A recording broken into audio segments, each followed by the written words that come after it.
Hi everyone, welcome back to Beerich Podcast. So this session is going to be a discussion of the article which I found in the Mint newspaper. It was mentioned in the Money Page video. So if you want Anand sir's point of view in this article, I suggest you to watch that video and come back to this. The article is Indian banks are battling the worst deposit crunch in 20 years. So is it a bigger problem to worry? Yes. Okay. But first, Anand's opinion is gold. What me and Arun are doing is faffing. It's a layman's opinion. What we little understand, we are analyzing that through our lens. But if you want the quality, correct information, please watch Anand's video, Money Pechu, and what he says is gold. We don't claim to be experts like Anand, nor do we claim to be at the same level as Anand, nor are we trying to compare ourselves to Anand. So let me get that out of the way. Did you see the video? Anand's video? Yeah, I edited the video. Yeah. So briefly tell them what Anand said. So in this article, it is mentioned that the credit deposit ratio has reached 80%, which means the people are depositing less in the banks. So banks don't have enough money to lend it to the customers who are asked for the loans. So it is affecting the income of the bank. And the reason why this has happened is people are depositing less and less in the banks because banks give less interest for the deposits, and people are moving the money more and more into the SIP mutual funds and equity investing. So this is the main reason for this. You have understood the article brilliantly. You have understood what Anand has said brilliantly, and you have hit the nail on the head, as they say. Let's first talk about what banking is. Banking is the ability to create money out of nothing. So how does a bank create money? For example, Arun over there behind, Arun wants to build a house, but he has no money. You, Arun, on the other hand, have money, right? But you don't have anything to do with your money. But you wouldn't mind if someone gives you some interest for the money, but you don't know who to give it to. You don't know. You can't trust anybody, right? You do not know everybody in the market. So what you do, you come to me. I tell you, don't worry, I'm a bank. You trust me. And you know me, so you trust me. I say, you give me your money, I'll give you 5% interest because there's no one else for you to take your money. So you leave the money with me. Then I call up Arun. He's been asking me for money. So I tell Arun, dude, I'll give you the money to build your house. Nobody's giving you money, no? I'll give it to you. I trust you. I know you. You take the money and you build. You pay me an interest of 8%. So Arun is paying me 8% for your money, okay? Because I'm acting as intermediary. I take the 8%, I give you your 4%, and I enjoy 4%. How much money did I put in to start the bank? No. So it works on the principle of this. Purely The depositors deposit the money for safety. The main reason a person deposits money in the bank is for safety. Now that has changed fundamentally in society because people have found you don't need to keep your money in your bank to feel safe. The world has become different. People are thinking about putting money to work, and more and more investing mentality has come to the people. That is thanks to this social media. Social media and fin influencers have been pumping market.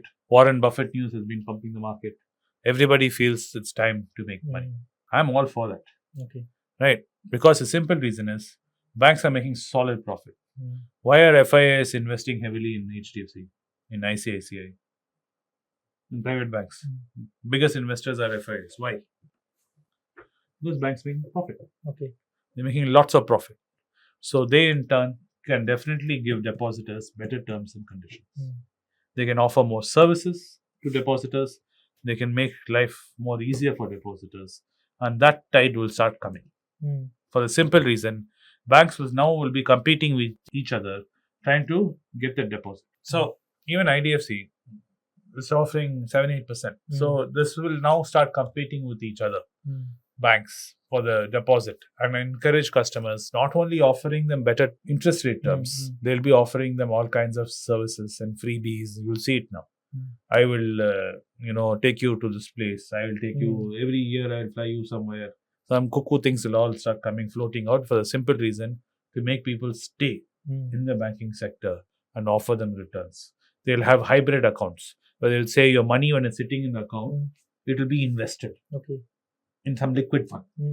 So in that liquid fund, if you agree to that, we will give you not only your 6%, we'll add another 2% and give you 8%. That some hybrid schemes will come, some harebrained ideas will come. But you as the owner of the money should be careful. And you should pay attention to where your money is sitting. And remember the gold standard. It is to beat inflation. Whatever the bank is offering should beat inflation.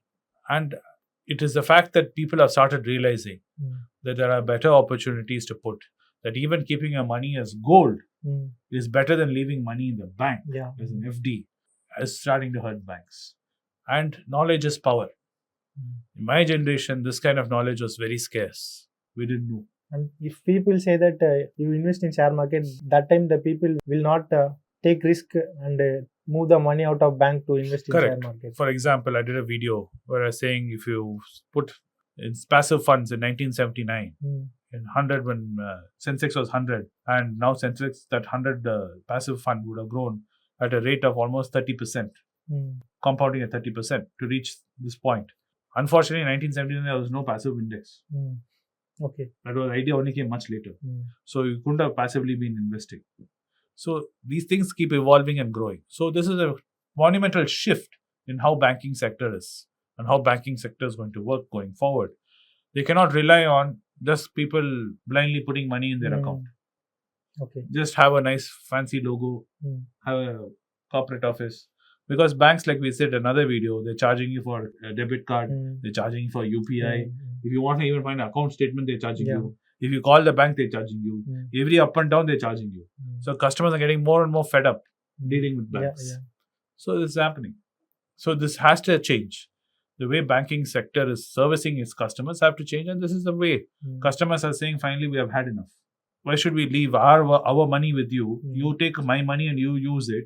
You will make money. Then not only you'll take out of my profit, which you've used my money on, then you must also charge me services.